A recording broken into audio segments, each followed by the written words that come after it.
Hello, everyone. Welcome to today's topic. My name is Promise Odera Ono, and I'm going to keep it very short. Today, I want to speak on health and safety. What should be the best practices when it comes to health and safety? I would like to sort of look at Nigeria and prefer solutions to the many issues we have in Nigeria. Anyone that lives abroad will probably, especially in the West, will probably know that health and safety is something that is extremely important to the UK and those to the West. I live in the UK, so I will give an example with where I am. And what is health and safety? Health and safety means protecting and safeguarding everybody at work or in any way you find yourself. Actually, making sure everybody goes home safe, making sure everybody's health is a priority. If there's any issue, somebody is giving a first aid or emergency CPR, knowing how to sort of give resuscitation or give immediate first aid. So now, when we look at Nigeria, we see some very unthinkable actions that people take, and that is purely because there is very low education on health and safety. There is very little efforts by the government in terms of sensitizing the people on what should be the best practices when it comes to health and safety. And these are things that Nigerians who have traveled outside the country are very aware of. But then when we come back to Nigeria, we see that a little or no importance is being placed to health and safety, and that also shows how much importance we place on the value of life in Nigeria. I've seen so many videos of people carrying things they shouldn't carry, like cars, small cars, carrying another small car on top of it, or people carrying overloaded, overloading their sort of their cars with, too much goods or wares that they are transporting. We've seen so many actions that, normally in other crimes will not be allowed or tolerated. And these people do this on a daily basis, and probably when they meet the police or whoever on the road, they just sort them out. We know that road safety is working, but one of the issues in Nigeria, especially when I'm driving in the evenings or in the night, is because there's no proper street lighting on the motorways or on the roads. So people have to rely on their headlamps or their lights in the car. Most times when you are in a very small road and oncoming vehicles are coming and you have all these long vehicles, they have too many lights in front of the vehicle from the top, the main headlight and everything, and they are all in full beam. Nobody understands what the normal light should be and what full beam is used for. And all of them, because most of the drivers probably they are not wearing glasses where they should, and they're trying to increase their visibility, so they put so much light in their long vehicles that if when they shine it, they blind you when you are oncoming. And that is why we have a lot of collisions. We have a lot of small cars going under the long vehicles because they are being blinded by the oncoming vehicle and the too much light. And I think these are one of the key areas that Nigerians should look into when it comes to health and safety. And that's speaking to the Federal Road Safety Corps, which is those that maintain the safety on the roads. Now, coming to the buildings, there's this big what do I call it? Mobilization in terms of the everybody must have an extinguisher, a fire extinguisher in their cars, which is okay. But I don't think we have that policy when it comes to our buildings, our schools, our work areas, our markets. One of the problems that Nigeria are facing, or Nigerians are facing, is fire. There's always fire in the markets, in the shops, businesses, finance office, buildings always catch fire. And we don't have firefighters or what do you call it? Yeah, firefighters. We don't have fire services in Nigeria that is efficient. You probably see one or two trucks in the airport, but most of the time they don't even have water, and there shouldn't be water there. It should be proper solutions to sort of quench the fire, depending on the fire. We know there are trainings that in this country you go for all this training, know how to quench fire, what kind of fire, what kind of solutions you use for different types of fire. If it is, electric fire, what should you be using? Is it CO2? Is it water? If it is normal fire, consumables or combustibles that are burning, you sort of know what to use in terms of extinguishers. Now, I don't know how many buildings or banks that probably will have these extinguishers, but we need to encourage it in many places, like the schools, like the airports, like everything. But then, most importantly, the markets. There's always news of fire in the marketplace, especially in places like Onitsha, Lagos. All those overcrowded places that a lot of people are doing their businesses. That when a little fire starts from one place, it spreads very quickly and then cause huge losses and damages to a lot of people. And in Nigeria, when things like that happen, government doesn't give you any incentive, not incentive, any compensation. Government doesn't help people up. And these have affected family members, friends that I know, and amongst other issues. Government actually destroy people's businesses, ask them to move to places that have not even been built, force them to actually lose their business areas and their merchandise because they want to probably create a road there. But then that's not the best way to do things like that. If you want to move markets, you have to create a space for them and inform them where to move to, and they have a designated place so that they are moving somewhere. You can't just tell somebody, "Oh, I don't want you on this road. Just move out from here." The next thing you are bulldozing the whole place down, and those are the poor. What will I say? Policy implementation in Nigeria because government probably feel like they have the power to do it. Maybe the intentions are good, but the way they execute it is very bad. If you want to move businesses, you have to give them an alternative place to go to. That's what P2B did in Anambra State when he wanted to move the electronics people to where they are now by Bridgehead. He gave them that place, built it up before they moved. When they wanted to move building material to Igidi, they built the place up and then told them to move. And that's how to move businesses. You don't just come and kick people out like what people are suffering in Port Harcourt, Wike destroying so many Igbo businesses. Anyway, that's another talk for another day. But what I want to say today is we need to place importance on health and safety, and that in turn will save more people's lives. We shouldn't allow people to just do anything they like, load. You can see one person carrying up to 6 people or 7 families in one motorcycle without helmets. There's so many things that people do. People driving cars without any side mirrors.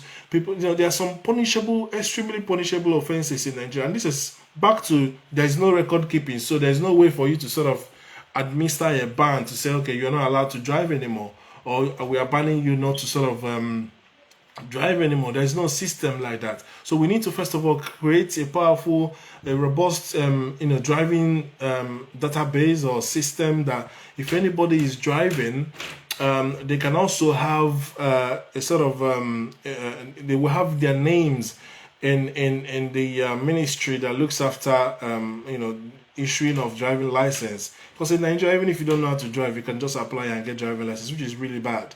So again, and then you have a point system. Like in this country, depending on the offense you commit, you have points. I have some points because of speeding, and it takes 5 years to come off. And if you pay money when you have all these points, sometimes you have to do retraining and all these things. And if you get so much points, you can actually lose your license and go for the whole test again, and get your license the second time. So we need to have all this system in place, and that's to safeguard life. So nobody is above the law. Whoever, in fact, the Prime Minister of UK actually got a license.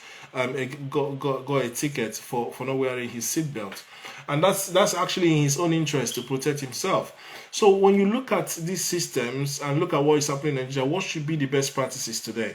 There was a time the House of Assembly was leaking, the roof was leaking. These are very, very bad image to the country.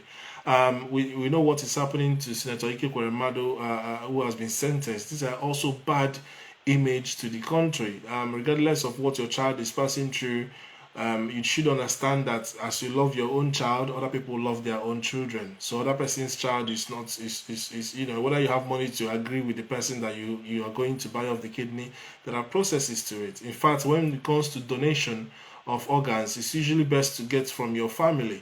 Families usually match in terms of these organ donations. So I don't know exactly the nitty-gritty of that, but again, This guy has been in government, in Senate for a very long time. He could have helped his state to sort of build something like that, and something that can, a facility that can, do some surgeries of that level, just like what Peter Obi did in Anambra State and brought that surgeon from America down to Anambra State. So, we encourage these people to do the right thing so they will not find themselves, behind bars, and power and money can save you in Nigeria, but not abroad. And we have seen that in that case. So again, in that instance, the water was leaking, the roof was leaking, and it was flooding the Senate building.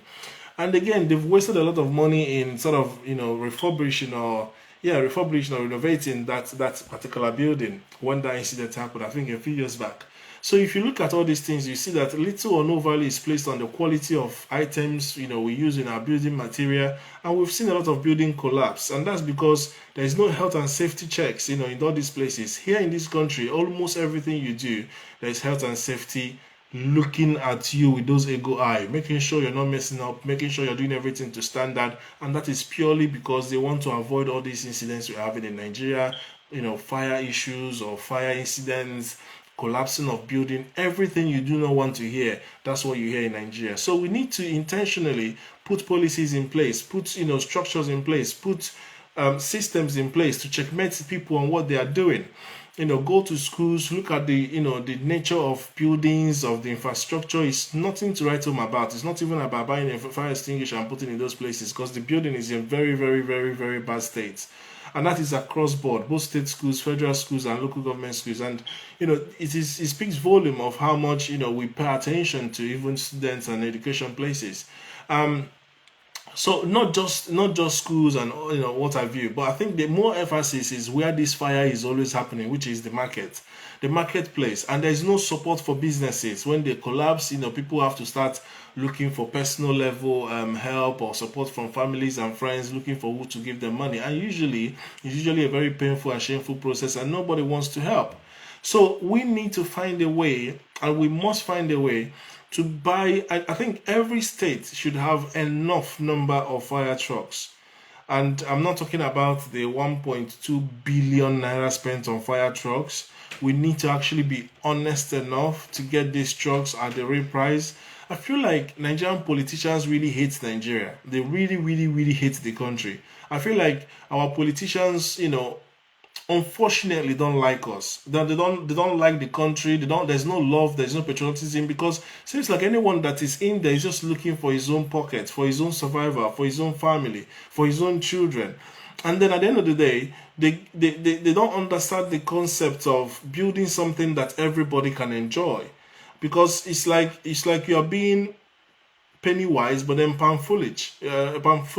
So if you build something that even your own children can enjoy, you can also enjoy. Is it not better than just trying to sort of provide everything for yourself? Nigerians provide their own water. They bore their own hose, and they provide their own electricity now. They buy solar system.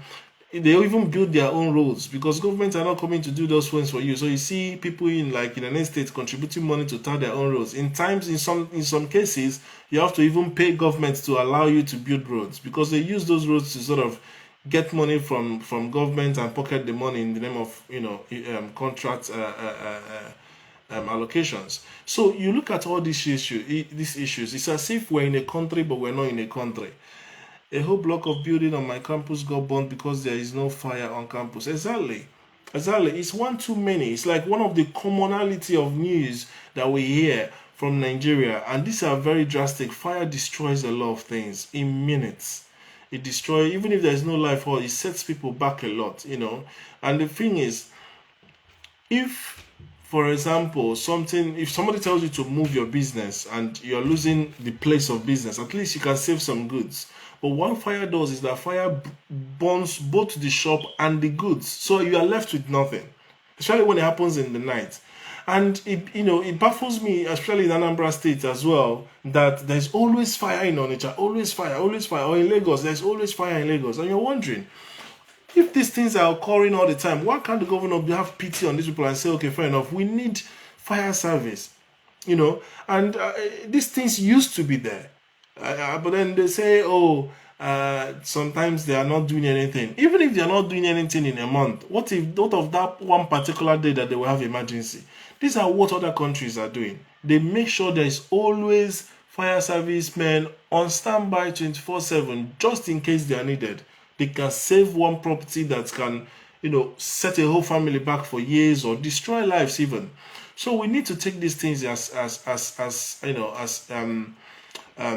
as important as anything, because when we look at how we run the country, it's a shame. And sometimes one of the reasons why I started or felt compelled to do all these videos is because I felt like it's either these guys don't know, or they know because they travel to abroad, they come here, or they just genuinely hate the country. They don't feel like, okay, this is within your remits as a government official to do these things, but you are all out to make sure people don't get the right services and to destroy the economy or destroy the country. Because all the 36 states and FCT is supposed to have enough sufficient fire trucks. In fact, in the UK, almost every borough has a fire service.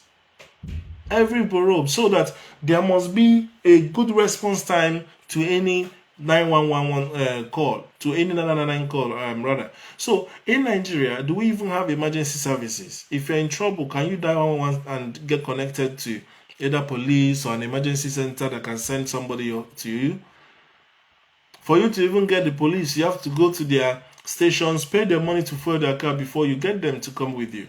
And in most cases, you have to pay money for their bullets because they don't even have money for bullets. And you have to buy fuel for their cars because they don't have funding for these things. And we're supposed to have, ministries and, minister for this, the IGP and everything. But people just don't care about the people. So there's no love of country. There's no patriotism. I'm talking about the political class. People are not feeling responsible enough, not to talk about being accountable. So when we look at these things, and that is one of the big questions of, are we really one country? Is it because we are not one? Is that why people are just all about their own pockets? If we have divided into, or if we divide into different countries, would there be more patriotism and love for people? And would there be more responsibility and accountability with our political class? Because what we have in Nigeria is nobody really cares about the common man. Nobody cares about people's lives. It's like we have to accept mediocrity. We have to accept suffering. We don't even have to question nobody. And it's very, very sad. It's extremely sad. So health and safety is something that's supposed to be important, but a lot has to be done even before we get there. We have to put a good building in place for people to go to school before we say, okay, first of all, we are now trying to protect this infrastructure from being destroyed by fire. We have to, look into our markets. How are they being structured? How is the structures coming up? People are just building on top of whatever they like. And then we know what markets are supposed to be like. They're supposed to be like normal buildings, commissioned properly, built to a level or a standard, and people don't supposed to be built on top of each other and all of these things. And then you see the way they wire, all those kind of, zinc and makeshift kind of, structures for their market. You find out that once there is a little fire from electric or whatever, it spreads because there is poor standardization, or what do you call it? There's poor regulation when it comes to how the electrical wiring is done, how the structures are being put up, and it's down to government to do these things. It's down to government to say you can't build any structure on your own without meeting this standard. You can't do this. You can't do that. I'm going to stop at 20 minutes today. I'm trying to make my videos very short. But I hope this makes sense to somebody. I hope you send this video to whoever is in government, those that you think they're supposed to do this, those who are in places of power. If we do this, we are going to all enjoy it as a country, as our nation, as as a people. We cannot be always leaving things for the next man or the next administration or pointing and accusing fingers. Take responsibility. Do something. If you know something is not right, do it. Right? If you know what is going to cause trouble, make sure you remove it. Society is built by the people. All of us have a sense of responsibility when it comes to these things. And I know individuals are trying, because when people lose their businesses or whatever, it is still individuals that probably help others to come back up and start doing something again and start coming up again. The government normally don't care. There is no welfare facility. There is no welfare. There are no people to sort of help people when they are passing through one thing or the other. Hi, Peter. So we have to look at these things and and learn lessons from exactly all the pains that people are going through, all the anguish. Fire trucks supposed to be flooded in every state in Nigeria. It has been one of the worst occurrences that people have to pass through. It's very easy for things to sort of, fire can be caused by anything, But then when it happens and then people call out the emergency services, they should be able to respond 247, and they're supposed to be paid. Those people are supposed to be, be manned. Those places are supposed to be manned. They're supposed to have enough water, enough equipment, and everything. So please, please, and please send this to whoever you know in government. Let's, keep talking about this and see if, we can together build a better country. I'm going to stop here, and until next time, my name remains Promise Oderano. Please like, share, comment, and subscribe to my YouTube channel as well. God bless you. Until next time. Bye-bye.